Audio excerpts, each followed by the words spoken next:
بسم اللہ الرحمن الرحیم۔ دوستو، کسی ملک کا ایک بادشاہ تھا، اس کی ایک خوبصورت بیٹی تھی۔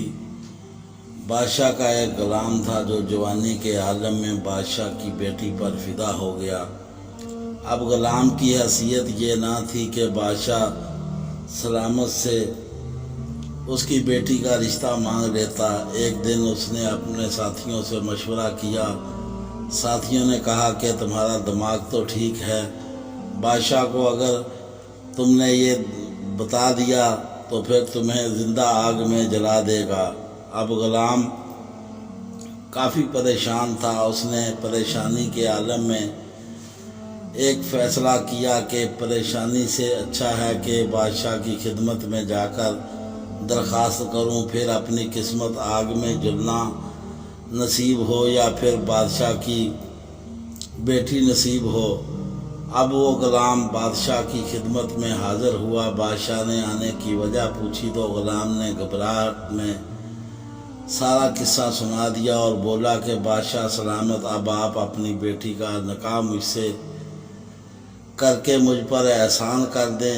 بادشاہ کو بہت غصہ آیا کہ اپنی حیثیت دیکھو اور میری بیٹی کی حیثیت دیکھو۔ بادشاہ سلامت نے سوچنا شروع کر دیا، اب غلام کو کیا جواب دوں تاکہ یہ رشتہ مانگنے سے انکار کر دے۔ بادشاہ نے غلام کے سامنے ایک شرط رکھ دی کہ تم نے یہ پوری کر دی تو تمہارا نکاح شہزادی سے کر دوں گا، اور اگر نہ پوری ہو سکی تو جلتی ہوئی آگ میں جلا دوں گا۔ فیصلہ تمہارے ہاتھ میں ہے۔ اگر تم 2 بوری بچھو بھر کر لے آؤ گے تو تمہاری شادی شہزادی کے ساتھ کر دوں گا، ورنہ آگ میں جلنے کے لیے تیار رہنا۔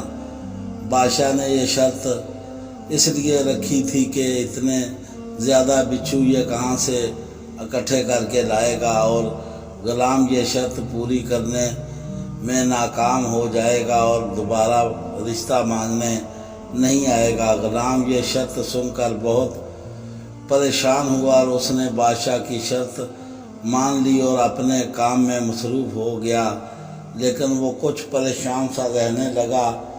اس کا باپ کافی دنوں سے اس پر نظر رکھ رہا تھا۔ باپ نے دیکھا کہ وہ کافی دنوں سے پریشان نظر آ رہا ہے تو اس نے اپنے پاس بلا کر پوچھا کہ تمہاری پریشانی کی وجہ کیا ہے؟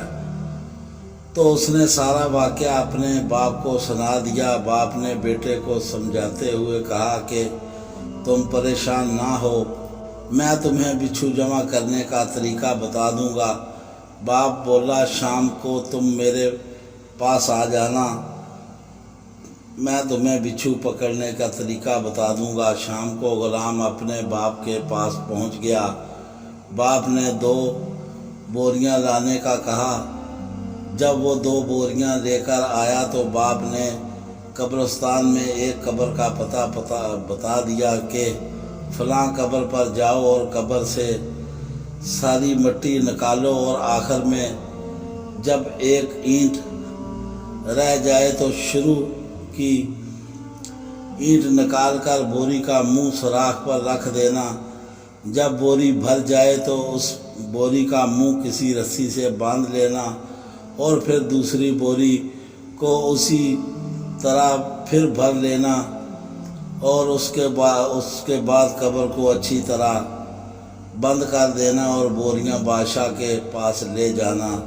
باپ کے کہنے پر غلام نے ایسا ہی کیا جس طرح باپ نے بتایا تھا۔ غلام نے بچھو سے بھری ہوئی 2 بوریاں بادشاہ کے سامنے پیش کر دی۔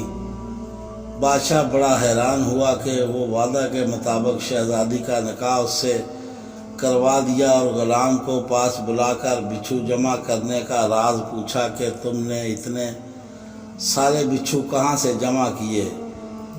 غلام نے سارا قصہ سنا دیا تو پھر بادشاہ نے اس کے باپ کو حاضر ہونے کا حکم دیا۔ اگلے دن اس کا باپ بادشاہ کے سامنے حاضر ہوا تو بادشاہ نے اس سے پوچھا کہ تمہیں کیسے معلوم تھا کہ فلاں قبر میں اتنے سارے بچھو موجود ہیں؟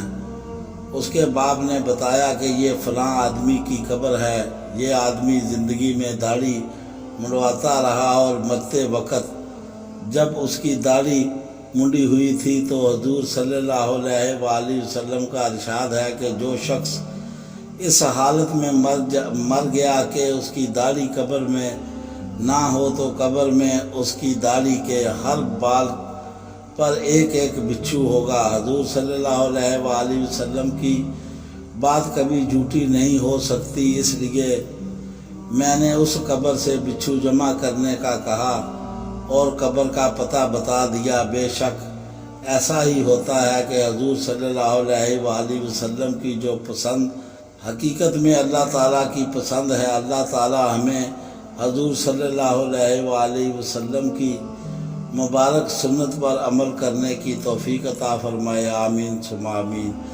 دوستو ہماری کہانی پسند آئے تو دوستوں میں شیئر کریں اور لائک کریں، ہمارے چینل کو سبسکرائب کریں، بیل آئیکن کا بٹن ضرور دبائیں اور ہمیں دعاؤں میں یاد رکھیں۔ اللہ حافظ۔